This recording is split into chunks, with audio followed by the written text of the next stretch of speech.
అవ్వాతాతలు, వితంతువులు, దివ్యాంగుల కళ్లల్లో ఆనందం చూడటమే లక్ష్యంగా కూటమి ప్రభుత్వం ప్రతి నెల 1వ తేదీనే పెన్షన్లను క్రమం తప్పకుండా పంపిణీ చేస్తుందని రాష్ట్ర పురపాలక పట్టణాభివృద్ధి శాఖ మంత్రి డాక్టర్ పొంగూరు నారాయణ తెలియజేశారు.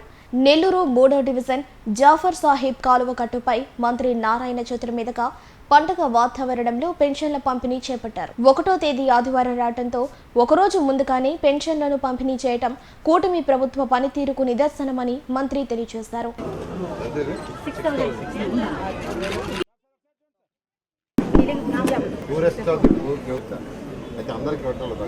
ప్రతి నెల ఈ రాష్ట్రంలో ఆంధ్రప్రదేశ్ లో ప్రతి నెల ఎకరా కానీ 1వ తేదీ కానీ ఒక పండగ వాతావరణంలో ఈ రోజు జరుగుతుంది. ఎందుకంటే ముఖ్యమంత్రి గారు ఎలక్షన్స్ ముందు ప్రామిస్ చేశారు. ఎన్డీఏ మేనిఫెస్టోలో ఒక ఇష్యూ, ప్రతి ఒక్కరికి 4,000 పెన్షన్ ఇస్తామని. ఎలక్షన్స్ ముందు మండు టెండర్లో ఎలక్షన్ కమిషన్ రిస్ట్రిక్షన్ పెడితే పెన్షన్ ఇంటికాడు ఇవ్వకుండా అందరూ సచివాలయాలకు రండి అక్కడికి రమ్మని ఎండలో నిలబెట్టి కొంతమంది శ్రోత పడిపోయారు వృద్ధులు. అలా అరాచక పాలన చేసిన ప్రభుత్వం గత ప్రభుత్వం. ఆ రోజే ముఖ్యమంత్రి గారు చెప్పారు, సచివాలయాలు ఉన్నారు, సచివాలయ సేవను పంపించండి, ఇబ్బంది లేదు.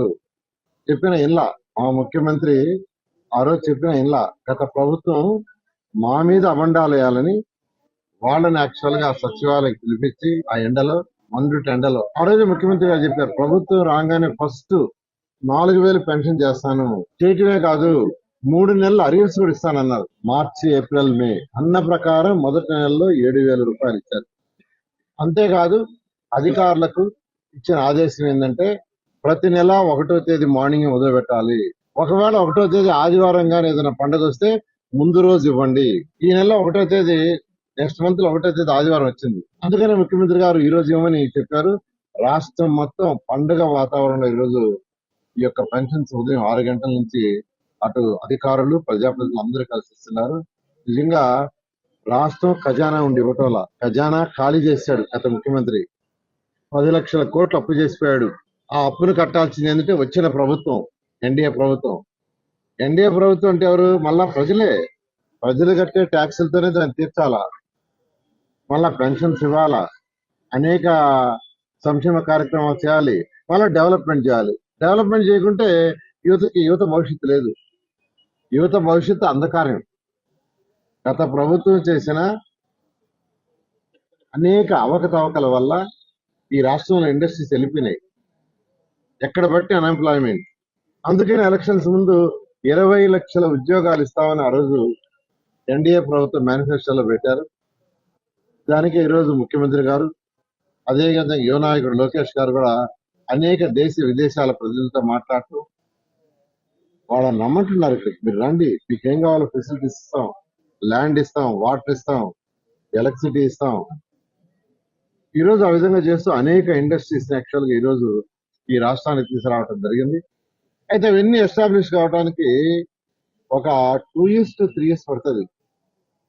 ఒక 10,000 కోట్లతో ఎవరైనా ఇండస్ట్రీ పెట్టాలంటే ఓవర్ నైట్ పెట్టలేరు. మొదలు పెట్టిన తర్వాత 2 ఏళ్ల నుంచి 3 ఏళ్ళు పడుతుంది. ఖచ్చితంగా మేనిఫెస్టోలో ఏదైతే చెప్పారో 100కి 100 ఇంప్లిమెంట్ చేయడం జరుగుతుంది. మహిళలకి 3 గ్యాస్ సిలిండర్లు ఉచితంగా ఇస్తామన్నా, అన్న ప్రకారమే దాన్ని మొదలు పెట్టాము. ఉచిత బస్సు ప్రయాణం మహిళల కన్నా ఆగస్టు నెల నుంచి బస్సు ప్రయాణం ఉచితం చేసేట్టుగా ముఖ్యమంత్రి గారు ప్లాన్ చేశారు. అంతేకాకుండా తల్లికి వందనం, ఎంతమంది పిల్లలుంటే అంతమందికి 15,000 ఇస్తామన్నాం. ఈ అకాడమిక్ ఇయర్ June 11th అయిపోద్ది. కొత్త academic year June 12th start అవుతుంది.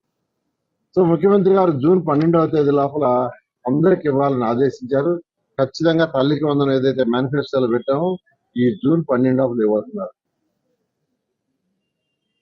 అంతేకాకుండా రైతు సోదరులు ఎవరైతే ఉన్నారో వాళ్ళకి 20,000 ఇస్తామని చెప్పాం, మేనిఫెస్టోలో పెట్టారు. 6,000 కేంద్ర ప్రభుత్వం, 14,000 రాష్ట్ర ప్రభుత్వం, 3 ఇన్స్టాల్మెంట్లు అది కూడా ఇవ్వడానికి యాక్చువల్ ప్లాన్ చేశారు. ఇవన్నీ డబ్బులుండి కాదు, డబ్బులు లేదు. గత ప్రభుత్వానికి ఆర్థిక వ్యవస్థ ఎలా నడపాలో తెలియదు, ఒక ప్రణాళిక లేదు. కానీ ముఖ్యమంత్రి గారికి వారికి ఉన్న అపార అనుభవం ఈ రోజు యాక్చువల్ చేశారు. అదేవిధంగా 32,000 కోట్లు పెన్షన్స్ అవుతుంది. 68 లక్షల మందికి పెన్షన్స్ ఇస్తున్నాం. 68 లక్షల మందికి ఈరోజు పెన్షన్స్ ఇస్తున్నాం. దానికి సంవత్సరానికి అయ్యే ఖర్చు 32,000 కోట్ల రూపాయలు. దానిపైన నెల్లూరు సిటీ తీసుకుంటే నెల్లూరు సిటీలో 20,828 మంది పెన్షన్స్ ఇస్తున్నాం. 20,828 అంటే 94,000 ఇల్లు ఉన్నాయి. అంటే దాదాపు దాంట్లో 20,828 ఇళ్ళు ఈరోజు పెన్షన్స్ ఇస్తున్నాం. దానికి అయ్యేది 9,06,84,000. నెల్లూరు కార్పొరేషన్ మొత్తంలో 54 డివిజన్లు ఉన్నాయి. 54 డివిజన్లు కలిసి 45,755 మంది పెన్షన్స్ ఇస్తున్నాం. దాని అమౌంట్ ఎంతంటే 19,98,79,500 రూపాయలు. ఇవన్నీ డబ్బులుండి కాదండి, డబ్బులు లేవు. కానీ ముఖ్యమంత్రి గారికి ఉన్న అపార అనుభూతి ఈరోజు చేస్తున్నాం. అదేవిధంగా నెల్లూరులో అనేక డెవలప్మెంట్ కార్యక్రమాలు స్టార్ట్ అయింది. రాష్ట్రంలో 123 మున్సిపాలిటీస్ లో కూడా స్టార్ట్ చేశాం. నెల్లూరు ఎమ్మెల్యేగా నెల్లూరులో అనేక పార్కులు 1 year లో డెవలప్ చేశాం. స్కూల్స్ విఆర్ఐ స్కూల్ రూపుదిద్దుకుంటుంది. ఇప్పుడే డిఎస్ఆర్ సుధాకర్ రెడ్డి గారికి ఇప్పుడు కూడా మాట్లాడాను. వాళ్ళు కూడా ఒక స్కూల్ తీసుకున్నారు. వాళ్ళు తీసుకున్న స్కూల్ మూలాపేట స్కూల్ కూడా ఏదైతే విఆర్ఐ స్కూల్ నేను చేశాను అదే విధంగా చేస్తున్నారు. అదే విధంగా మోడల్ స్కూల్ కూడా యాక్చువల్ గా ఒకటి తీసుకున్నారు. వాళ్ళు కూడా దాన్ని రెనోవేట్ చేస్తా ఉన్నారు. అదే విధంగా వేమిరెడ్డి ప్రభాకర్ రెడ్డి గారిని కూడా యాక్చువల్ గా ఒక స్కూల్ తీసుకోమన్నాను, ఆర్ఎస్ఆర్ స్కూల్. రేపు ఉదయం వారు వస్తున్నారు, వారితో మాట్లాడి వారికి అలాట్ చేస్తాను. ఈ విధంగా నెల్లూరు సిటీలో ఉన్న 54 స్కూల్స్ ని కార్పొరేట్ స్కూల్స్ కంటే బ్రహ్మాండంగా తీర్చిదాలని నిర్ణయించుకున్నా. ఎందుకంటే నేను అప్పటి నుంచి వచ్చానని ఖచ్చితంగా ఈ 1 year లో చేస్తానని నెల్లూరు ప్రజలందరికీ నేను తెలియజేస్తున్నాను. ఈ విధంగా ఇప్పుడు యాక్చువల్ గా ఈ కట్ట మీద దాదాపు 50-60 మంది ప్రతిరోజు పాశ్వనికి పోతారంట, అంటు దోమటానికి, చిమ్మటానికి, వంట వండటానికి. అటువంటి వాళ్ళకే ఫస్ట్ ప్రయారిటీ నేను ఇవ్వదలుచుకున్న స్కూల్స్ లో. ఇప్పుడే యాక్చువల్ గా ఆ తల్లులు పిలవమని అక్కడ ఉంటే పాశ్వనికి పోయి ఉంటే సరే, లేకుంటే ఆ తల్లులు పిలిస్తే వాళ్ళతో కూడా ఇంటరాక్షన్ అవుతామని, వాళ్ళకి పిల్లల మీద ఎలాంటి కోరికలు ఉన్నాయి, పిల్లల్ని ఎలా డెవలప్ చేసుకోవాలని, ఏం చేయాలి కోరుకుంది, ఐఏఎస్ ఆఫీసరా, ఐపీఎస్ ఆఫీసరా, డాక్టరా. ఎందుకంటే ప్రతి తల్లికి పేదవాడైనా గొప్పవాడైనా ఉండేది వాళ్ళ పిల్లల్ని ఒక IAS officer, IPS officer, doctor, engineer, lawyer, ఒక బిజినెస్ మ్యాగ్నెట్ చేయాలంటది. ఒక సైంటిస్టు, ఒక మిలిటరీ ఆఫీసరు, ఒక లాయరు, ప్రతి ఒక్కరికి ఉంటది. కానీ కొందరికి అవకాశాలు ఉంటాయి, కొందరికి అవకాశాలు ఉండవు. అవకాశాలు లేని వాళ్ళకి P4 ప్రోగ్రామ్ లో అవకాశాలు కల్పించడమే ముఖ్యమంత్రి గారి యొక్క ధ్యేయం. P4 అనే కార్యక్రమం తీసుకొచ్చారు. అంటే రాష్ట్రంలో ఉండే టాప్ 10% ఎవరైతే ఆల్రెడీ డెవలప్ అయి ఉండారో అన్ని రకాలుగా, వాళ్ళు బాటమ్ లో ఉండే 20% ని అడాప్ట్ చేసుకుని వాళ్ళకి డబ్బులు ఖర్చు పెట్టే కాదు, మెంటరింగ్ అంటే ఏమేమి పాసిబిలిటీ ఉన్నాయి వాళ్ళు డెవలప్ కావడానికి సజెషన్ చేయటం, ప్రభుత్వం పథకాలు ఉంటే వాటిని అందించే విధంగా చేయటం, ఇంకేదైనా వాళ్ళు సొంతగా హెల్ప్ చేయగలిగితే చేసే విధంగా చేయటం. ఇదే P4 ప్రోగ్రామ్. ఈ P4 ప్రోగ్రామ్ లో ఈ స్కూల్స్ లో ఎవరైతే పిల్లల్ని చేరుస్తున్నారో వాళ్ళ కుటుంబాలను కూడా కొందరికి మ్యాప్ చేసి రిక్వెస్ట్ చేస్తున్నాను, త్వరలో చేస్తాం. ఈ రోజు నెల్లూరు సిటీలో 6,000 మంది స్టూడెంట్స్ చదువుతున్నారు ప్రిన్సిపల్ స్కూల్స్ లో. నెల్లూరు సిటీలో 6,000 మంది స్కూల్ చదువుతున్నారు. నేను మళ్ళా ఒకసారి చెప్తున్నాను, ఈ 5 సంవత్సరాలు అయిపోయే లోపల ఈ స్కూల్స్ లో 10,000 మంది చదువుతారు. ఈ రోజు 6,000 ఉన్నారు, 6,000 మంది ఉన్నారు. రాబోయే 4 సంవత్సరాల్లో 10,000 మంది అవుతారు. ఎలా అవుతారు మీరు అడగచ్చు.